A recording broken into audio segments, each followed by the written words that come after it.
At narito naman ang mainit na balita mula sa mundo ng politika. Isang controversial nga na balita ang nangingibabaw ngayon sa mundo ng social media. Tila nasa gitna ng isang matinding bagyo ng iskandalo ang political career ni President Kuting ng Norte Jr. matapos kumalat ang mga alingas-ngas kaugnay sa umano'y kinakasangkutan ng kanyang asawa na si First Lady Liza Smugs at isang drug lord.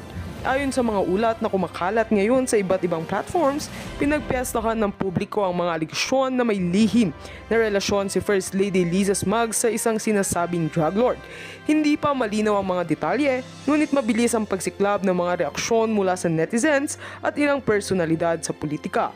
Ang iskandalo na ito ay nagbigay ng bagong usapin at posibleng banta sa political career ng Pangulo. Sa gitna ng mga aligasyon, nilinaw ng Malacanang na walang katotohanan ang mga isyong ito at itinuturing ng bahagi ng isang kampanya para sirain ang reputasyon ng pamilya Marcos. Pinabulaanan naman ni Atty. Vic Rodriguez, dating tagapagsalita ni Pangulong Marcos, ang mga balita at sinabing isang malisosyong gawa-gawa lamang ito upang guluhin ang kasalukuyang administrasyon. Sa kabila ng kanilang pagtanggi, patuloy pa ring dumarami ang mga espekulasyon. Samantala, inihahanda ng oposisyon ang kanilang posisyon sa isyong ito at inaasahang magsasagawa ng mga investigasyon upang mapatunayan kung may batayan ang mga paratang.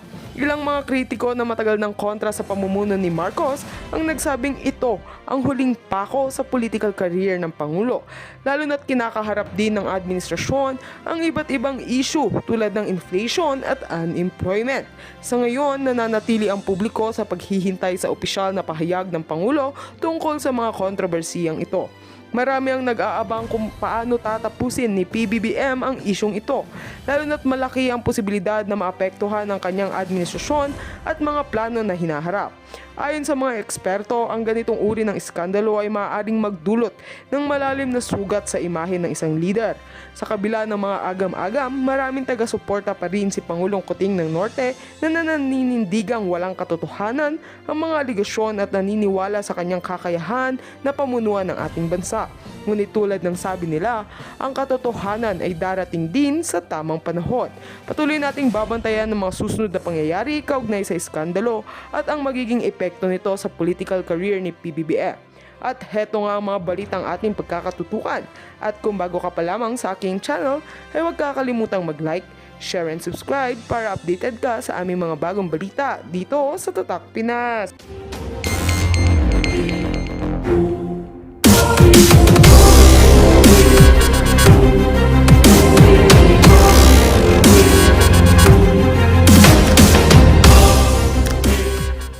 Tin. Sige. Oh. Ano ba masasabi natin kasi ito si Amy kasama sa Team Saan? Pulburon. Hindi. Kasama pero biglang Hindi raw nag-independent. Oo. Biglang nag-independent. So tanungin na rin natin sa ating mga viewers.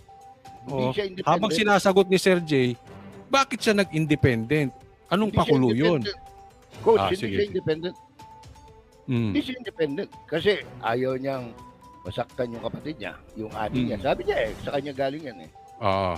Ayaw din niyang masaktan yung yung kaibigan niya. Yung sabi niya, kaibigan niya si Inday Sara. Aha. Di ba? Ang gusto lang Oo. niya saktan tayo. Trapo. Oo. Trapo. Hindi marunong gumuhit. Kailangan. Oo, hindi Ano? pwede yun. Mambubudol. Parang ang ibig niya sabihin, hindi ko pwede saktan ito. Hindi ko pwede saktan ito. Dito na lang ako. Ito lang bubudulin ko yung mga tao. Hindi niya pwedeng saktan si Kapatid niya eh. si Utol eh. Oo. Hindi niya pwedeng saktan ang Duterte kasi malaki mawawala. Kaibigan niya, oo. Hindi, malaki mawawala ang boto. Oo, kasi ano siya, kumbaga, nangangatig siya. Kumakatig siya sa kanan, kumakatig siya sa kaliwa. Ang problema, sino ba yung nasa gitna? Tayo yung nasa gitna eh, di ba? Sandali lang. Hindi naman pwedeng babakla-bakla yan, wala kang pipiliin. Correct. Pumili ka, di ba? Oo. No offense man sa mga bakla, ha? Marami tayong kaibigang bakla. Pero, Oo. di ba, figure of speech lang yun. Oo, yung nakagitna.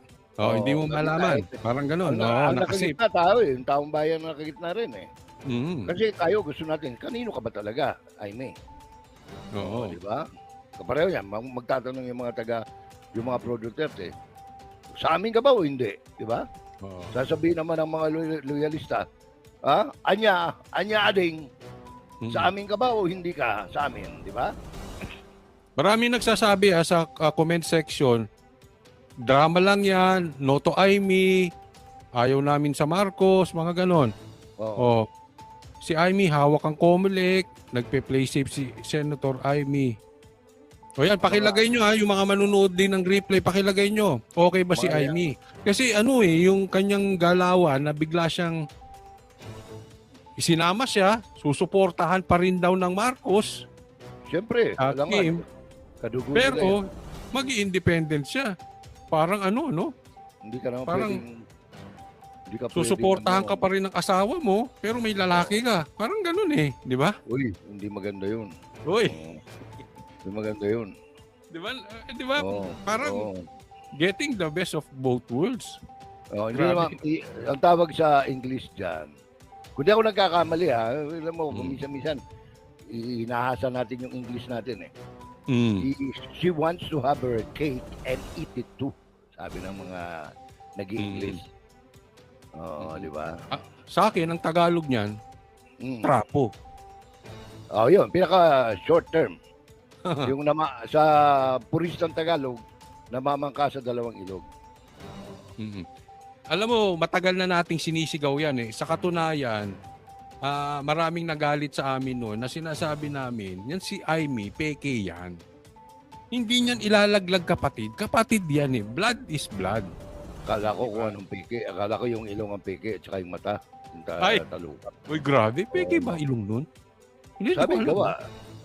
Ako, hindi kasi ako marunong tumingin yung mga ganyan. Yung mga thank you, doctor.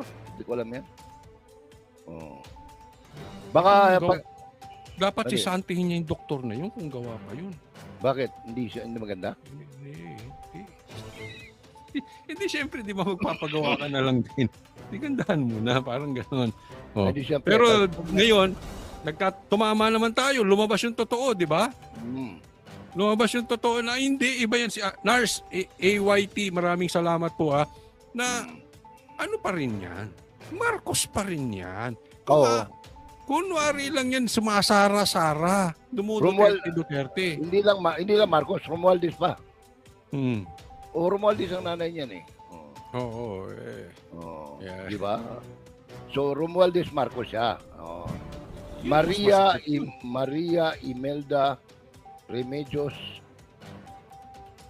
Ano yan? Romualdez Marcos. Yun ang full name niya. Ang pronunciation talaga ng pangalan niyan, ng nickname niya, hindi Amy, Ime. Oo. Ime yan. So wala talaga, di ba? Parang si Bonget yan Si Bongbong, Bonget talaga yan. Si Tapos, Amy, Ime. sabi ko sa inyo, meron pa nga kami isa sinabi babaliktad Babaliktad? Sabi ko sa inyo, saka na i-announce. Kasi ako, hindi naman ako, basta Si Ping, meron pa unang umatras si Ping. Oo. Si Ping naman talaga, wala namang partido yan ever since. Mm-mm. Nakikisakay lang yan no? Isinakay siya noon sa NPC, Nationalist People's Coalition. So, gayon, sabi niya, independent uli siya, ano? Kasi isa lang naman ang loyalty ni Ping Sa Robinsons lang ang loyalty niyan kasi yun ang sumusuporta talaga sa kanya. Bago natin isa-isahin, Sir Jay, bago Sige. natin isa-isahin itong mga senador, Sige, yung ilang anong ilong? sa tansya mo lang, sino dito sa Team Bangag ang may chance ang manalo or sa tingin mong mananalo? Sandali lang. Ewan ko kung sino may tsansa, no? Basta ako, marami-rami dyan ang ayaw kong manalo. Oo. Sa akin lang yun, ha? Mm-mm. Kasi ito, kung talagang gusto natin tumino ang ating gobyerno, lalo ng Kongreso, kinakailangan yung ating mga kababayan matuto ng magbumoto ng tama. No? Yun. Ba, meron dyan, tumatakbo. Naka-18 taon ng umuupo. Wala namang nagagawa.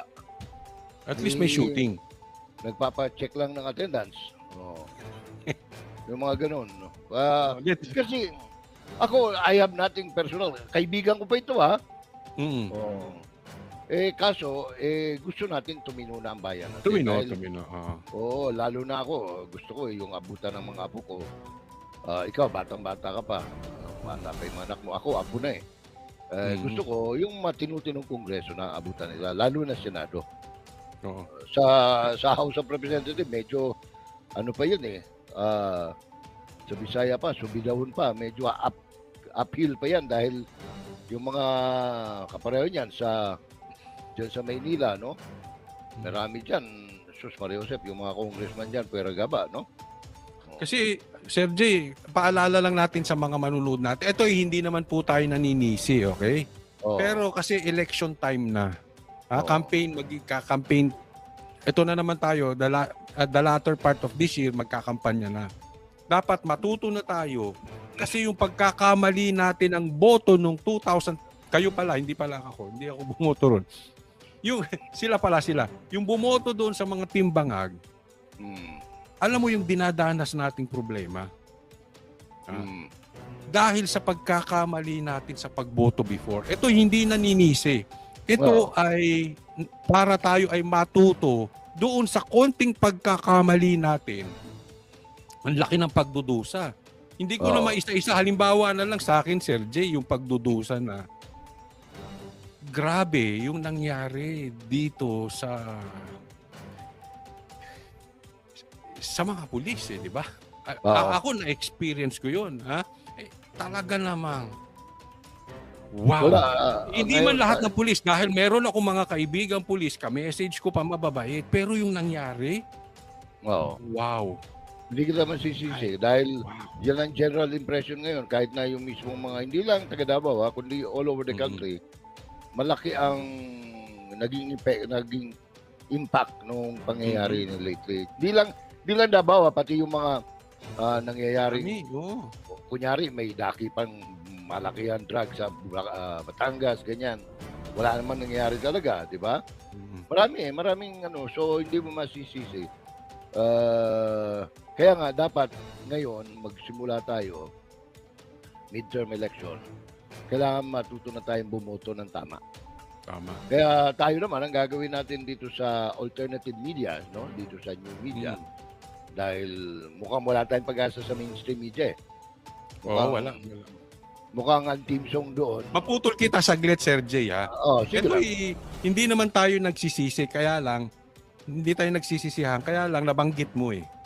And ako personal nakita ko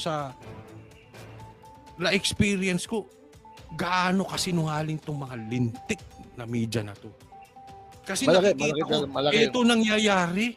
Ito, halimbawa, ito nangyayari. Ito. Ang kwento nila, ito. Parang ganun. Na-witness ko yun mismo. Correct. Sabi ko, ganyang kabalasubas ang media natin. Ako nga, sa isang banda, natutuwa ako, nakapag-retire ako noong 2010. Pasensya Sir J, kasi ito si Sir J, veteranong media to eh. At alam ko, baka yung ibang binabanggit ko, tinatamaan pa yung mga kaibigan niya. Diba? Marami dyan, marami. Ako nga, nalulungkot nga ako dahil marami dyan na ako pa nag-recruit eh. Nako. Yung ibig sabihin, naging tao ko pa. No? Ay, teka muna ha. Huwag tayong magsisira dito, Sir J, ha. Yung usapan natin sa habang kumakain tayo ng dinner, huwag mo ikikwento yung mga may babaeng wala. May babaeng broadcaster na binayaran na kasi may naku, grabe. Huwag mo ikukwento yun, ha. Andrea Lian Banateros, thank you, ha. Ang sinasabi ko lang, disappointed lang ako kasi ang laki ng pinagbago nila, no? Nawala na yung mga prinsipyo, nawala na yung pang ipaglalaban mo ng pitpitan ng bayag kung anong katotohanan, wala na yun eh. No? Yan ang nawala. And I am sad because I used to be part of that mainstream media. Kaya lang, at the same time, natutuwa ako dahil hindi ko na inabot yung pagbagsak ng pagkabalahura ng mainstream media. Oo, iba dati, no? Kaya saglit iba. Sir Jay. Andrea Lian Banateros, maraming salamat po. Uy, Lindel, maraming salamat po. Pwede na to pang advance happy birthday sa akin. Thank you Tsaka from US, Lindel.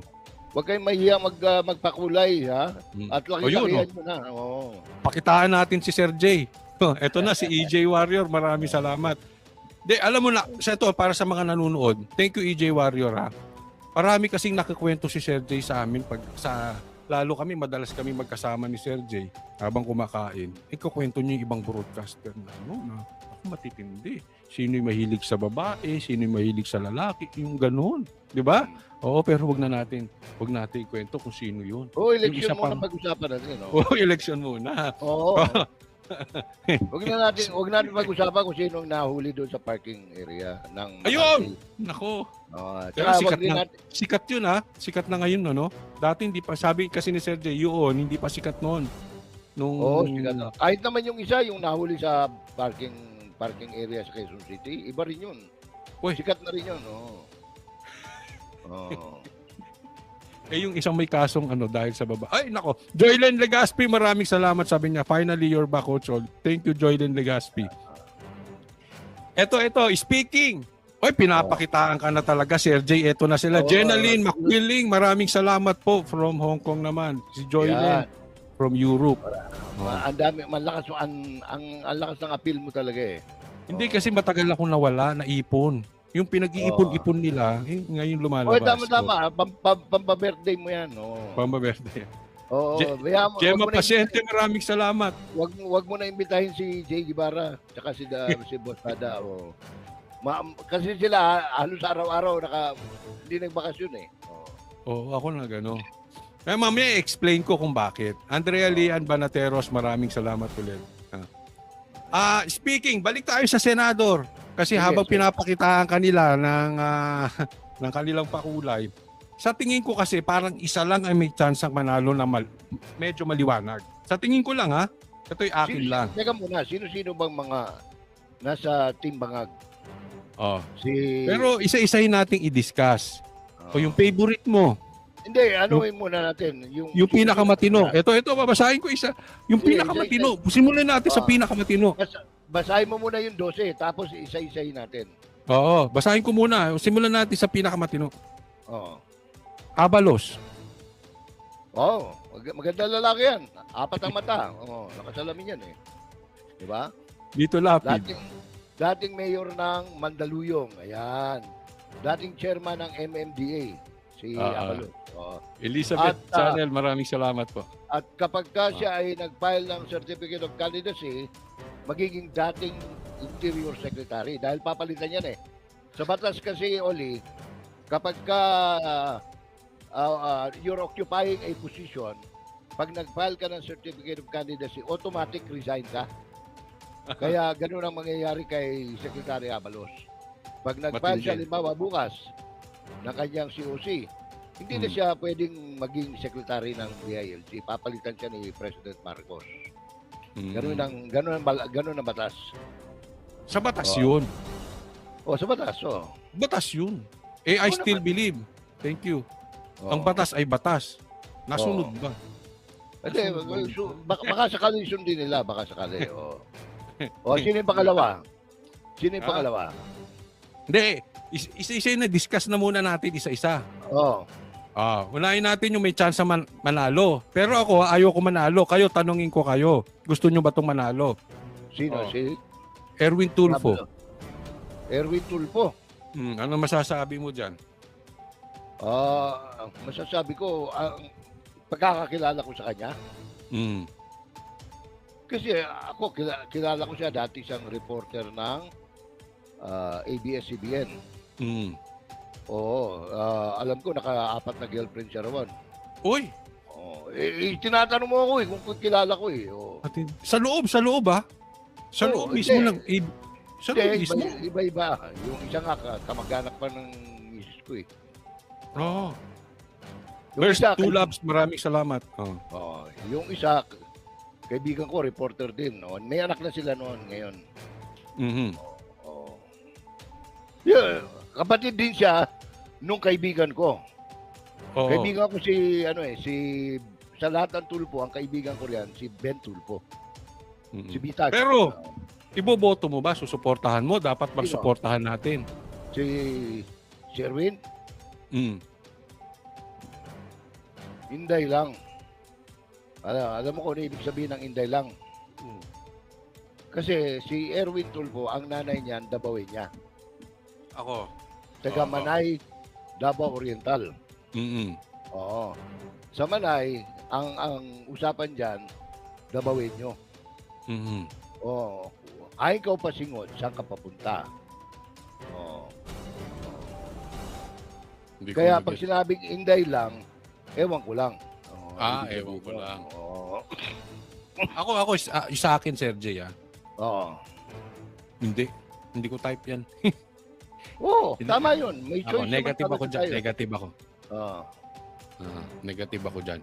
Alam mo, sa akin, siguro para sa akin, sa akin lang naman, hindi ko alam kung parehas kami ni Sergey, lahat, as in lahat, ng susuporta at kung meron man na susuporta sa pag-impeach kay Sara, BP Sara, wag na natin iboto. Yun ang posisyon mo. Yun ang posisyon ko. Pero si Erwin, kung ano man siya o hindi, ayoko sa kanya. Esmeralda talaga Basa, sa type. maraming salamat. Okay yun. Ayun. Demokrasya tayo eh.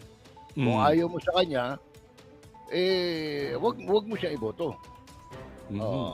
Ngayon, iba pa yung ayaw mo doon sa kandidato at saka sa ayaw mong dapat manalo. Kasi kung ayaw mo lang sa kanya, hindi mo boboto. Pero kung ayaw mo siyang maging senador, kailangan magampanya ka na sa ibang tao na wag iboto yan. Dapat Ako, ganun. ikakampanya ko. Ayoko talaga. Yun. Ayoko talaga. Ako naman, ang gagawin ko Sige. ngayon, ipakikilala ko sa iyo sa pagkakakilala ko kung sino yung mga binabanggit mo. Yan, sige. Hindi, tama. Kasi mas, mas Kasi- kilala mo tong mga to. Lalo ito, broadcaster to dati. Number one, may problema pa siya riyan kung magkukwalify siya Oo. Kasi convicted yan Mm. of moral turpitude si Erwin Tulfo. Supreme Court decision na yan di ba? Libel. So, Convicted na. Alam mo, convicted yan Mm. At saka may problema pa yan sa citizenship. Yun. Isa yan Yan yun din. Oo. So, yun, kaya ako, sabi ko nga, sila deklarado, pero ang tanong dyan, tutuloy ba sila? Yun. Mm. So, yun, nakakadalawa na tayo. Sige. Next. Oo. Abalos. Sige, Abalos na tayo. Sandali yung ating kaibigan ay may message. Share ko po sa inyo every time. Okay, sige. Thank you. Ewan ko kung nanonood sila ngayon dyan. May nag-message sa mga kaibigan natin. Share po. Share. Hello, shout out sa inyo. Kumustahin mo sila, nanonood sila sa iyo. Ano pangalan po? Ano Yung mga pangalan? kaibigan natin sa CP Garcia Avenue. Philippine CP Japan Friendship Highway. Shout out sa inyo sa mga kaibigan CP Garcia, mga taga CP Garcia. CP Garcia Avenue, Philippine Japan Friendship Highway, Airport area, Davao City. Di mo pa nakukuha. Nanonood Ay, sila. nako. Nanonood sila. Yan. Sino doon yung mga galing sa labas na pumasok o yung nasa loob na lumabas? Pareho. Ay, shout out sa inyo, sa mga nanonood sa inyo. Eto na, I'm back. Pero namimiss ko kayo dyan, Sa totoo, namimiss ko yung mga taga kay OJC.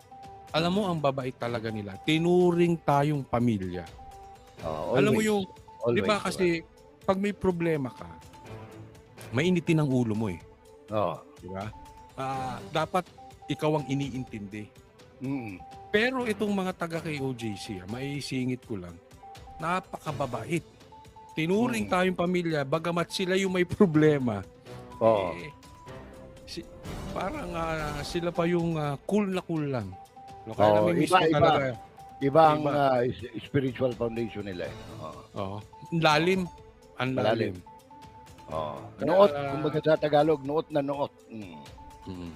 Okay, balik Alam tayo. mo, nag-uusap kami nag-uusap kami ang mga banateros, mga taga MSM na, bakasyon muna tayo, pahinga naman tayo. May nagsasabi kung saan magbabakasyon, dito. Alam mo, ako sinabi ko kung saan ako. Davao. Oh. Yun ang Saan tayo? Ako sabi ko, balik ako Davao. Pag gusto mong bakasyon na outside of Davao City, pwede ka naman dito sa amin sa Davao del Sur. Kung gusto mo, mas malamig Kaya lang sinabi ko nila, Jeep, pupuntahan kita dyan. Oo. Alam mo ba, 5 piso lang ang lansones ngayon dito. Sarap ng lasones dyan. Libre Siyempre yung patikim. pomelo, paborito ko. Libre tikim hanggang gusto mo, basta sa ilalim lang ng puno. Doon lang. Kuha ka lang. Kuha ka lang. Ikaw na. Sige, Abalos, ano na? Yun nga, sabi ko, naging MMDA chairman, naging mayor ng Mandaluyong. Dati kong customer nung ako'y meron pang bar and restaurant. Pero sa tingin mo, kasi ito yung sa atin lang. Abogado siya, abogado rin ha. Abogado. Si Erwin Pero sa Tulfo tingin yan. mo, Hindi ako sigurado kung ano natapos ni Erwin Tulfo, pero si Juan, abogado. Abogado yan. Pero sa tingin mo, karapat dapat siya maging senador. Sino? Si Abalos. Si Abalos? Mm. Pag-iisipan ko pa. Mm. Pag-iisipan Kasi ko pa. ang Senate, legislative yan eh. Oo. Nagagawa ng batas. Tiga-panday ng batas. Dapat ang batas, walang kinikilingan. Mm. Di ba? Pagka mali, mali. Mm. Sumunod ba sa tama si Abalos? Maraming siyang sablay nitong uli. Diba? So, Pero, yun ang pag-iisipan ng mga, wala namang pilitan eh, yun ang pag-iisipan ng ating mga manunood. Correct. Mm. Tama. Pero ikaw, iboboto mo. Hindi pa, pag-aaralan ko pa. Kasi hindi ko pa alam talaga kung sino mga kandidato eh. Ibabase ko yung aking desisyon kapag ka after October 8, After filing. after the deadline, no? Mm. Oy, mabuti, papaalala ko rin, Coach Oli, kasi may bagong batas ngayon. Mm. Yung dati na substitution, Mm. na po pwede hanggang December, hindi na pwede ngayon. Ang substitution ngayon, October 1 to October 8, walang extension. Talaga. Oo, wala na. At saka, ang substitution ngayon, kailangan kaapelido mo. Hindi na pwedeng ikaw, kunyari, magpapile ka para sa akin. Pagkatapos magsasubstitute ako, hindi na pwede yung gano'n. Mm. Kailangan same family name. Oo. Tapos hanggang October, 8 lang. 8 lang. Sabay. Filing at saka halimbawa, nag-file ako ng October 1. Tapos, nagdesisyon ako na huwag nang tumuloy. Mm. Kandidato ako ng partido. Ang pwede lang ipalit sa akin, dapat kaapelido ko rin. Mm. Hindi pwedeng Cristobal ang papalit. Sino po nagbago niyan?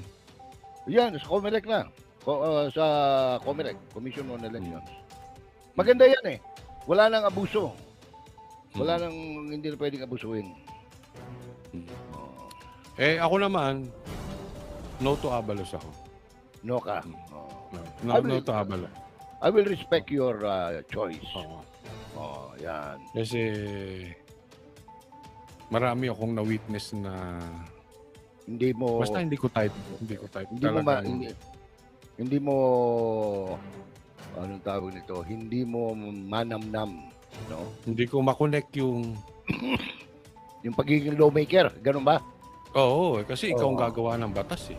Oo. So ini-imagine ko kung siya ay senador at siya ang tatayo at mag-iimbestiga pag may Senate inquiry. Oo. Posible bang maabuso yung mga Yan.